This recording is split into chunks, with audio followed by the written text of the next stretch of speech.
We're on number 14. This is Berkat Asher Yatzar, the blessing that we make upon relieving ourselves. So if you want to look on page 4 and 5 of your Siddur, the blessings there.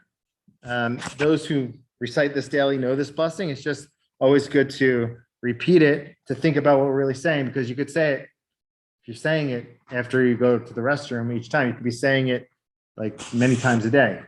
So, and oftentimes you lose track of what you're saying. So here's what it says on page 4. Blessed are you, Lord our God, King of the universe, who formed man in wisdom. So God created us in wisdom and created in us many orifices and cavities.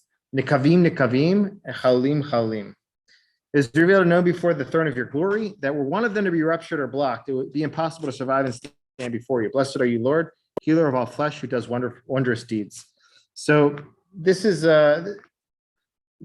our normal lives are, Baruch Hashem, thankfully our inner processes function properly. But this blessing, those who have suffered from issues, in terms of relieving themselves and their inner orifices and cavities, they know how big of a blessing it is to be able to remove the waste from one's body. So this is one of God's wonders, and we want to recognize it each time that we exit the bathroom. So I remember when I first became religious, my mother's not fully religious, so she didn't know. I came back from yeshiva with all these new customs.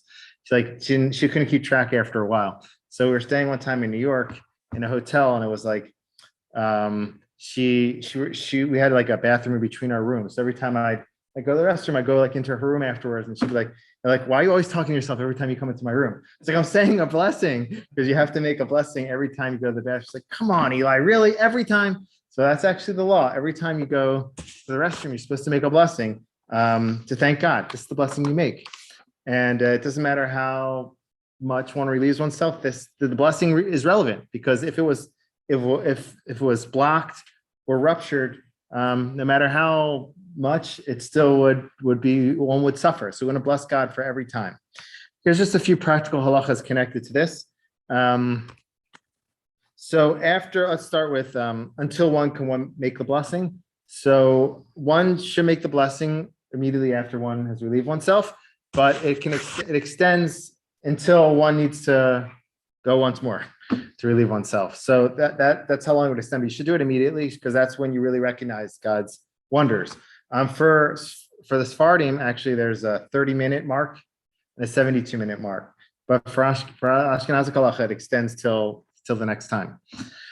Now, once one gets out of the restroom, one should wash one's hands. That's connected to the process. You go to the restroom, you wash your hands for cleanliness purposes, and also a little bit beyond that. So, and then you make the blessing afterwards. Now, how does one wash one's hands? So when you wash your hands for bread, you do it 3 times. 1, 2, 3, 1, 2, 3.